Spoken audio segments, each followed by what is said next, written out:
Hello, welcome to exam two. ये simplification का series चल रहा है, तो चलिए इस वीडियो में हम लोग देखते हैं कुछ और क्वेश्चन सिंप्लीफिकेशन के। तो स्टार्ट करते हैं। क्वेश्चन क्या दिया गया है, out of the 4 consecutive numbers. तो कंसेक्यूटिव नंबर क्या होता है, ठीक है। कंसेक्यूटिव नंबर, कंसेक्यूटिव नंबर क्या होता है, जो लगातार सम संख्याएं होती हैं, ठीक है, लगातार संख्याएं। तो इसमें एक पैटर्न होता है, क्या कुछ भी ले सकते हैं, जैसे मैं x-2, x-1, फिर x+1, तो 4 हो गया ना। ये 1, 2, 3 और 4, तो इसमें मुझे 4 का ही बात किया गया था। अब कुछ भी ले सकते हैं, या इसको भी ले सकते हैं। x ले लिए, x+1 ले लिए, x+2 ले लिए, x+3 ले लिए, इसको भी ले सकते हैं। ये भी ले सकते हैं, x-1, x+1, x+2, ठीक है, ये भी ले सकते हैं, जो आपका मर्जी हो, कुछ भी ले सकते हैं, ठीक है। तो ये 4 कंसेक्यूटिव नंबर हो गया। अब क्या बोला गया है, the sum of the two number, the sum of the first two numbers is equal to the fourth number। मतलब ये जो सम है इन दोनों का फर्स्ट टू नंबर का किसके बराबर है, ये इसके बराबर है। x-2, ठीक है, x-2 प्लस x-1 किसके बराबर है, x+1 के बराबर है।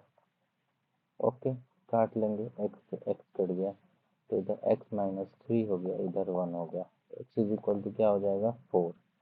अब पूछा क्या है, what is the half of the sum of the 4 numbers.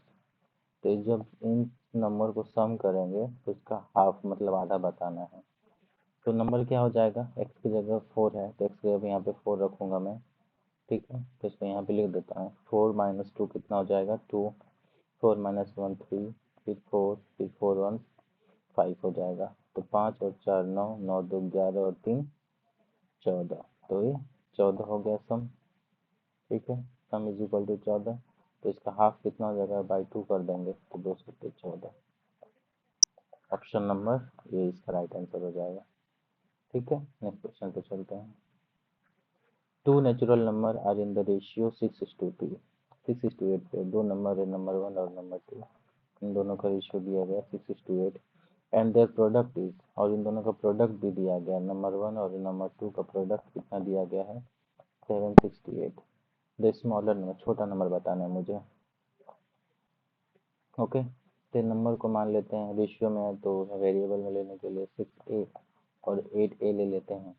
तो यहाँ पे 6a इंटू में 8a हो जाएगा, इज इक्वल टू में 768। कुछ कट रहा तो काट लेंगे, 8 से कटेगा, 8 से 8×9 = 72, ठीक है, 8×9 = 72, 72 7 8 से 48, ओके। फिर 6 से कट जाएगा, 6 6 के 6, 6 6 36, तो ए इस पर कितना हो जाएगा, 16। तो ए इज इक्वल टू कितना हो जाएगा, +/4। पूछा क्या है, the sum of the smaller number. तो स्मॉलर नंबर तो यही है, तो इसका जब ए का वैल्यू रखेंगे, ए इज इक्वल टू 6 इंटू में +4 रखेंगे तो कितना आ जाएगा, 24। और ए इज इक्वल टू में 6 इंटू -4 रखेंगे तो कितना आ जाएगा, -24। बट मुझे यहाँ आंसर में ये वाला दिया गया है, तो मैं इस पर टिक करूँगा, ओके। नेक्स्ट क्वेश्चन पे चलते हैं। देखिए, पहले इसको तो पता है, ये 3 होता है स्क्वायर रूट, ये 4 होता है, ठीक है, ये 42 है, तो ऐड कर देंगे तो कितना आ जाएगा, 7 9, ये टोटल का ऐड करेंगे तो 49। 49 का रूट कितना होता है, 7।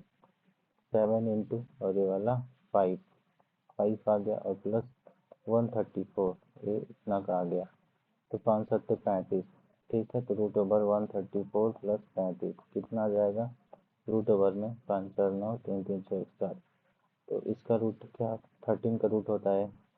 अब पूरा रूट आ गया 51, ये वाला बचा था, तो 51 आ गया रूट ओवर, तो 3 1 4 5 1 6 रूट ओवर, तो इज इक्वल टू में +/8। तो ऑप्शन नंबर बी इसका राइट हो जाएगा, okay. If if we increase, अगर हम लोग इंक्रीज करें 50% ऑफ द न्यूमरेटर, एक न्यूमरेटर ऊपर वाले न्यूमरेटर बोलते हैं और नीचे वाले को डिनोमिनेटर बोलते हैं। तो मान लीजिए न्यूमरेटर इज इक्वल टू 100 है और डिनोमिनेटर इज इक्वल टू 100 है, क्योंकि कोई भी चीज़ 100% होता है। तो 100 इसको क्या बोला गया, इसने 50% से बढ़ाया, मतलब कोई चीज़ 100 था उसको 50% बढ़ा के 150 कर दिया, ये नहीं किया है। और डिनोमिनेटर में क्या किया है कि 80% बढ़ाया, मतलब कोई चीज़ 100 था, ठीक है, उसको 80% बढ़ा के कितना कर दिया, 180 कर दिया। ओके, तो 100 से 100 कट गया, 100 से 100 कट गया, तो बचा क्या, 150 और नीचे में 180। तो 0 से 0 कट गया, 3 बचे 15, 3 6 18, 5 बटे में 6 आंसर हो जाएगा। ऑप्शन नंबर 20 का राइट आंसर हो जाएगा। समझ में आया?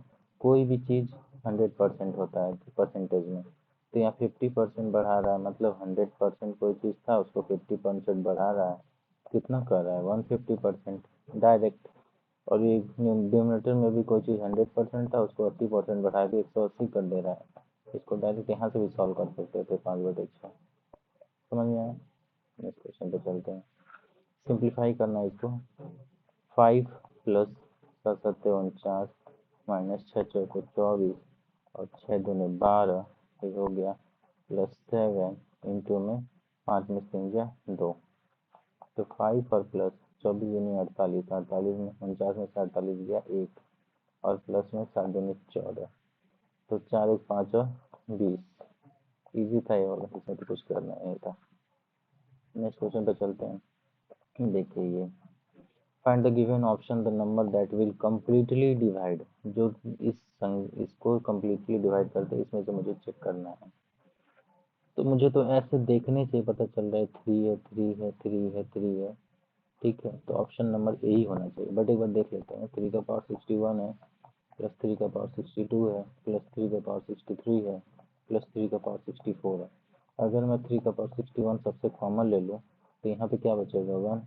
यहाँ पर 3 का पावर 61 एक चला गया तो एक बचा है, तो 3 बचा है, प्लस यहाँ पे कितना बचा है, 2 बचा है, और यहाँ पे कितना बचा है, 61 चला गया 64 में से, तो 3 बचा है, 3 का पावर 3। तो 3 का पावर 61 और इंटू में ये कितना हो जाएगा, 1 प्लस 3 प्लस 9 प्लस 27, तो 3 का पावर 61 इंटू में 27 और 3 30, 30 और 10 40, 40। तो इसको कौन डिवाइड कर सकता है, ठीक है, इसको कौन डिवाइड कर सकता है। इसको डिवाइड करने के लिए मुझे 3 चाहिए, और इसको डिवाइड करने के लिए अगर मैं 10 कर दूँ तो हो जाएगा ना, 10 में 30, तो 10 से कट जाएगा, 3 से कट जाएगा, इट मीन्स मुझे किससे चाहिए, 30 चाहिए। और मैं देखते ही बता दिया था। ओके, समझ में आया? और कोई तो नहीं डिवाइड करेगा, ये तो नहीं कर पाएगा। 16 ये भी नहीं कर पाएगा, 16 इससे डिवाइड नहीं होगा, ये भी नहीं हो पाएगा, ठीक है, क्योंकि लास्ट में 5 है। तो ऑप्शन नंबर यही इसका राइट आंसर है। नेक्स्ट क्वेश्चन पे है, क्या क्वेश्चन है ये, the sum of the two number is 20। मान लो एक नंबर ए है और एक नंबर बी है, इन दोनों का सम दे दिया है 20, और क्या दिया है, and their difference means minus है, इसका डिफरेंस कितना दे दिया है, 2.5। तो इसको रेशियो बताना है, इज टू बी का रेशियो क्या आएगा। तो ऐसे केस में क्या करते हैं, इस वालों को ऐड करके, मतलब ऐड करेंगे तो 2 हो जाएगा, ये कट जाएगा, यहाँ पे ऐड करेंगे तो 22/5 आ जाएगा, तो इज इक्वल टू में कितना आ जाएगा, 11.25 आ जाएगा जब इसको डिवाइड करेंगे तो। ए का वैल्यू, ऐसे ही मैं बी का वैल्यू निकालूंगा, तो बी का वैल्यू निकालने के लिए क्या है, जब मैंने इसको ऐड कर दिया, अब इसको ऐड करूंगा, इसको माइनस कर दूंगा, तो 2b आ जाएगा, तो 2b इज इक्वल टू क्या आ जाएगा, ये माइनस हो जाएगा, तो 20 में से 2.5 माइनस करेंगे तो 17.5 आ जाएगा। तो बी का वैल्यू कितना आ जाएगा, 2×8 = 16, अच्छा 16, 7 में से 6 जाए 1, फिर 2 बच्चे 16 6, अच्छा 2×7 = 14, 2×7 = 14 और 2×5 = 10, यही होगा। तो b इज इक्वल टू 8.75 आ गया, मेरा आ गया है। ए का वैल्यू कितना आ गया है, 11.25, और बी का वैल्यू कितना आ जाएगा, 8.75 आ गया है। पॉइंट से पॉइंट कट जाएगा, अब बचा इधर, तो 25 से काट लेंगे, 25 चौक को 100, 25 चौक को 100 आ गया, 25 × 125, और ये कटेगा 25, 25 3 75, 25 3 75, फिर 25 25 से 25, फिर 5 से कट देंगे, 5 9 45, 5 7 35, 9:7। इजी था क्वेश्चन। नेक्स्ट क्वेश्चन पे चलते हैं। इसको सॉल्व करना है तो क्या करेंगे, 243 इंटू में 243 डिवाइडेड बाय में 27 इंटू में 27 फिर इंटू में 16 डिवाइडेड बाई 8, यही लिखा है। कट करते हैं, 27 नवा 243 होता है, 27 नवा 243 होता है, 8 दूनी 16 होता है, तो 9 इंटू 9 इंटू में 2, तो 9 81 और 2, तो 1 के 2 2 8 16, 162। ऑप्शन नंबर ए इजी था। सेम क्वेश्चन, क्या करना है, ये 36 है तो 6 का होता है, तो 6 19 कितना हो जाएगा 25, तो 25 का क्या हो जाएगा 5, इधर ये वाला 8 आ गया। ओके, अब इधर का प्लस 185 है, तो इसको जब करेंगे तो कितना आ जाएगा, 8 चौका 8 45, तो रूट ओवर 185 और प्लस 40 कितना आ जाएगा, रूट ओवर 8 4 12 225 आ जाएगा। तो किसका होता है 15 का होता है। अब 15 और इधर 66 था ये वाला, तो 66, तो इसका रूट ओवर करेंगे कितना आ जाएगा, 6 5 11 6 7 8, तो प्लस माइनस 9 आ जाएगा आंसर। तो मुझे प्लस में आंसर दिया इसलिए सी हो जाएगा आंसर। ठीक है, इजी था। इसमें क्या है, इसमें मुझे m का वैल्यू बताना है। ठीक है, यहाँ पे m है, m का वैल्यू बताना है। तो देखिए इसमें 3 है, यहाँ भी 3 है, यहाँ भी 3 है, इसको भी 3 करना पड़ेगा, इसको भी 3 करना पड़ेगा, इसको भी 3 करना पड़ेगा। जब बेस सेम हो जाएगा तभी मुझे m का वैल्यू आ जाएगा। तो 3 का इस पर कितना होता है 9, इट मीन्स 3 का पावर 2m कर सकते हैं इसको, इंटू में 3 का पावर 5 है, फिर इंटू में 27, 3 का पावर 3 होता है, 27 होता है, कैसे 3 into 3 into 3 is equal to 27, तो 3 का पावर 3 इज इक्वल टू 27।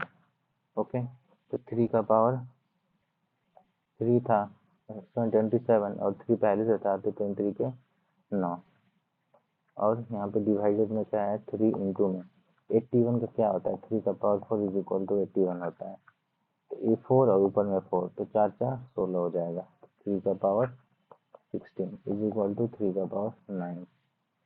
समझ में आ रहा है, देखो 3 का पावर 4 का पावर 4 है, इस केस में देखें तो 3 का पावर 4 कितना होता है 81, 81 का पावर 4 है, ठीक ना, तो इसी को मैंने ऐसे लिख दिया है। तो इस पावर का पावर मल्टीप्लीकेशन होता है, तो 3 का पावर 16 हो जाता है। इजी, चलिए तो अब देखते हैं क्या कर सकते हैं। अब एक प्रॉपर्टीज होता है इंडिसेस में, ए का पावर m इंटू में ए का power m is equal to क्या होता है, ए का पावर m प्लस n। जब बेस सेम रहता है तो ऊपर वाला ऐड हो जाता है। ओके, तो वही प्रॉपर्टीज लगाएंगे यहाँ पे। तो यहाँ पे बेस सेम है, ए भी 3 है, ए भी 3 है, ए भी 3 है, तो ऊपर वाला ऐड हो जाएगा 2m प्लस 5 प्लस 9, और नीचे में भी ये भी बेस सेम, ये भी बेस सेम है, तो यहाँ 1 आता है। 3 का पावर कुछ नहीं है तो मतलब 1 होता है, तो 3 का पावर कितना हो जाएगा 17, 16 और 1 17, 16 और 1 17 हो जाएगा, इधर 3 का पावर 19। अब क्या करेंगे, अब देखिए 3 का power 2m plus 14 divided by 3 का पावर 17 इज इक्वल टू 3 का पावर 19। एक और प्रॉपर्टीज होता है इंडिसेस में कि ए का पावर m है डिवाइडेड बाई ए का पावर m है, अगर डिवाइडेड है तो इसको मैं ए का पावर m माइनस n भी लिख सकता हूँ। ओके, तो यही जो प्रॉपर्टीज लागू देखा, ये बेस सेम है, ये भी बेस सेम है, इट मीन्स 17 यहाँ पे चला जाएगा ऊपर में, तो क्या हो जाएगा, तो 3 का power 2m plus 14 minus 17 is equal to 3 का पावर 9 हो जाएगा। अब जब ये दोनों बेस सेम रहता है तो ऊपर वाला बराबर हो जाता है, तो यहाँ पे क्या हो जाएगा 2m माइनस 14 में 17 में स्टोर हो जाए 3, तो 3 इज इक्वल टू 9 हो जाएगा। तो m इज इक्वल टू कितना हो जाएगा, 9 3 12 और डिवाइड बाई 2, तो 2 से कट जाएगा 6, तो m का वैल्यू 6 आ गया। समझ में आया, चलिए नेक्स्ट क्वेश्चन, चलिए खत्म होगा। इसमें बस ये, इसमें बस एक चीज, इस प्रॉपर्टीज को याद रखना है, इस प्रॉपर्टीज को याद रखना है, बिना याद किए हुए ये बन ही नहीं सकता। ठीक है, तो इंडिसेस की प्रॉपर्टीज है, याद रखिएगा। ठीक है।